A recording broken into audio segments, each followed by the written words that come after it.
மல்லி ஒருபடியாக வீட்டில் இருக்கிற பாதி பிரச்சனை முடிஞ்சு போச்சு. விஜய் மல்லி நல்லா புரிஞ்சுக்கிட்டாரு. மல்லிக்காக விஜய் சப்போர்ட் பண்ணி பேசுகிறாரு. அதுவும் முதல் முறையாக தான் அக்காவும் அக்கா பொண்ணும் தான் இந்த வீட்டில் நிறையா பிரச்சனை பண்ணுறாங்க. ஆனால் எனக்கு உன் மேலே நம்பிக்கை இருக்க மல்லி. ஸோ நீ எதை பற்றியும் ஃபீல் பண்ணாத. நீ எப்போதும் போல் கொஞ்சம் ஜாலியாக இரு. அப்போ தான் வெண்பாவும் சந்தோஷமாக இருப்பா அப்படின்னு விஜய் சொன்னதை கேட்டு மல்லி ரொம்ப சந்தோஷப்படுறாங்க. இதை நம்ம அரவிந்த் கேட்டுட்டு பாடா எப்படியோ விஜய் சார் மல்லியே புரிஞ்சுக்கிட்டாங்க. இது போதும். 2 பேரையும் இன்றைக்கி கோயிலுக்கு அழைச்சிட்டு போயிட்டு மேலும் மேலும் இவங்க 2 பேரும் நல்லா புரிஞ்சுக்கிறதுக்கான வழியை நாம் ஏற்படுத்தி கொடுக்கலாம் அப்படின்னு நல்ல மனசோட அரவிந்த் என்ன பண்ணுறாரு, விஜயவும் மல்லியவும் அழைச்சிக்கிட்டு கோயிலுக்கும் போகிறாரு. போகும்போது கூட நம்ம விஜய் கேட்குறாங்க, என்ன அரவிந்த் திடீர்னு நம்ம கோயிலுக்கெலாம் போகிறோம்? அதெல்லாம் ஒன்றும் இல்லை சார், உங்களுக்கு கை சரியாயிடுச்சுன்னா நான் கோயிலுக்கு வரேன்னு சாமிகிட்ட வேண்டிக்கிட்டேன். அதோட இப்போ தான் நீங்களும் மல்லி மேடமும் நல்லா ஒருத்தவங்க புரிஞ்சுக்கிட்டீங்க. அதான் இந்த மாதிரி நேரத்தில் நாம் கோயிலுக்கு போகிறது நல்லது சார், அதனால தான் சார் அப்படின்னு சொல்லி அழைச்சிட்டு போகிறாங்க. அழைச்சிட்டு போயிட்டு அங்கே சாமியும் கும்பிட்றாங்க. அப்போ நம்ம விஜய் சாமி கும்பிடும்போது அவருடைய கையில் அடிபட்டதுனால அவரால் அந்த சுரத்தை தொட்டு கும்பிட முடியல. உடனே மல்லி அதை தொட்டு அவருக்கு தள்ள வைக்கிறாங்க. வச்சுட்டு மல்லியை துணுறும் பூசி விட்றாங்க. அப்போது 2 பேருக்கும் செம்மையாக கெமிஸ்ட்ரி ஒர்க் ஆகுது. விஜய் அப்படியே மல்லியை பார்க்குறாங்க, மல்லியும் விஜயை பார்க்குறாங்க. அந்த இடத்துல லவ் சீன்ஸ்லாம் வேறு லெவலில் போயிட்டுருக்கு. அதுக்கப்புறமா அங்கேருந்து 2 பேரும் கோயிலை சுற்றலான்னு சொல்லி வெளில வராங்க. வெளில வரும்போது அங்கே உட்காந்துருக்க ஒரு சாமியார் இவங்கள பார்த்துட்டு, தம்பி இங்கே கொஞ்சம் வாங்க அப்படின்னு கூப்பிட்றாங்க. முதல்ல விஜய் போகிறதுக்கு யோசிக்கிறாரு. மல்லி ஒன்று, ஏங்க சாமியார் கூப்பிட்றாருங்க, வாங்க போகலாம் அப்படின்னு மல்லியும் விஜயும் தான் வராங்க. வந்த உடனே சாமியார் விஜயை பார்த்துட்டு, உட்காருங்க தம்பி அப்படின்னு சொல்கிறாங்க. இல்லை சாமி பரவாயில்ல, எனக்கு கொஞ்சம் வேலை இருக்குது தம்பி, உட்காருங்க பரவாயில்ல. உங்களுக்கு ஏகப்பட்ட வேலை இருக்குன்னு தெரியும். ஆனால் உங்கள் மனசில் இருக்கிற கஷ்டம், உங்கள் மனசில் இருக்கிற குழப்பம்லாம் இன்றைக்கி தீர்ந்துருக்குல்ல. இருந்தாலும் உள்ளுக்குள்ளே சின்ன சின்ன குழப்பங்கள் இன்னும் உங்களுக்கு இருக்க தான் செய்யுது. விடை தெரியாத கேள்விகளும் நிறைய இருக்குது. அதுக்கெல்லாம் விடை தரணும் அப்படின்னா நீங்கள் உட்காருங்க அப்படின்னு சொல்கிறாங்க. ஒன்று விஜயும் மல்லியை பார்க்குறாரு. பார்த்துட்டு அமைதியாக உட்காராரு. சாமி நீங்கள் என்னமோ சொல்கிறீங்க, ஆனால் எனக்கு ஒன்றும் புரியலையே. தம்பி இவ்வளோ நாள் உனக்கும் சரி உன் மனைவிக்கும் சரி உங்கள் மனசில் ஏகப்பட்ட கேள்விகள் இருந்துச்சு, இது நடக்குமா நடக்காதா அப்படின்னு. ஆனால் இன்றைக்கி உன் மனைவிக்கு ஒரு தெளிவு பிறந்திருக்கு, வேணா கேட்டுப்பாரு அப்படின்னு சொல்ல மல்லி ஒன்று தலையாட்டுறாங்க. அதே மாதிரி நீ தெரிஞ்சுக்க வேண்டிய விஷயமும் நிறையா இருக்குது. உனக்கு கிடைச்ச ஒரு முக்கியமான பொக்கிஷம்.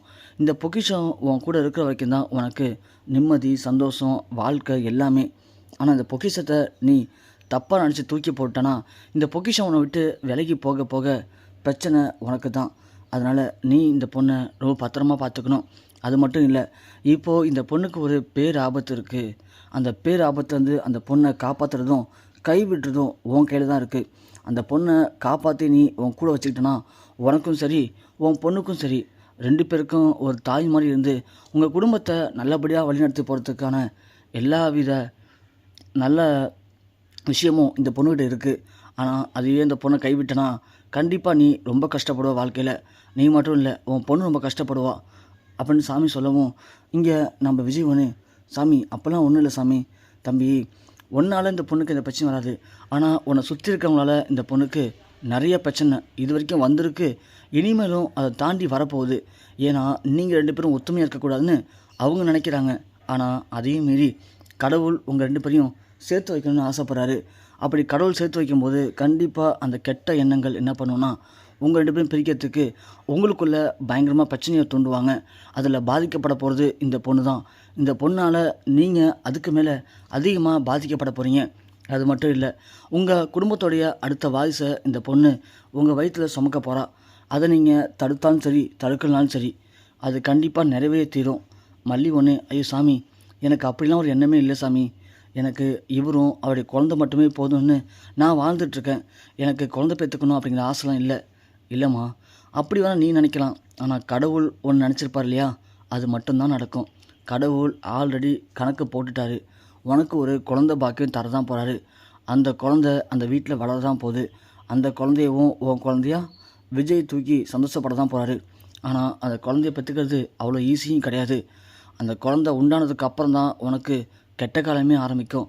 அந்த 10 மாதமும் அந்த குழந்தைய நீ பெற்றெடுக்கிறதுக்குள்ளே உனக்கு இந்த உலகத்தில் யாரும் படாத அளவுக்கு கஷ்டத்தை ஒன்று சுற்றி இருக்கவங்க கொடுக்க தான் போகிறாங்க. அந்த மாதிரி நேரத்தில் உன்னுடைய புருஷன் உனக்கு ஆதரவாக இருந்தால் உன்னுடைய வாழ்க்கை நல்லாயிருக்கும். இல்லைனா கெட்டு போக போகிறது உன் வாழ்க்கை இல்லை, அவங்களுடைய வாழ்க்கை தான். நான் சொல்கிறத சொல்லிட்டேன். இதுக்கு மேலே உன்னையும் உன் குழந்தையவும் அவர் எப்படி பார்த்துக்க போகிறாருங்கிறத அவர் தான் முடிவு பண்ணிக்கணும் அப்படின்னு சொல்கிறாரு சாமி. இங்கே விஜய்க்கு ஒன்றுமே புரியல. அப்படியே ஏஞ்சிருக்கிறாங்க. எழுந்திரிக்கவும் இங்கே மல்லி ஒன்று யோசிச்சுட்டே வராங்க. விஜய் சொல்கிறாரு, என்ன மல்லி என்ன யோசிக்கிறேன்? அவங்களாம் சும்மா ஏதோ சொல்லணும்னு சொல்லுவாங்க மல்லி.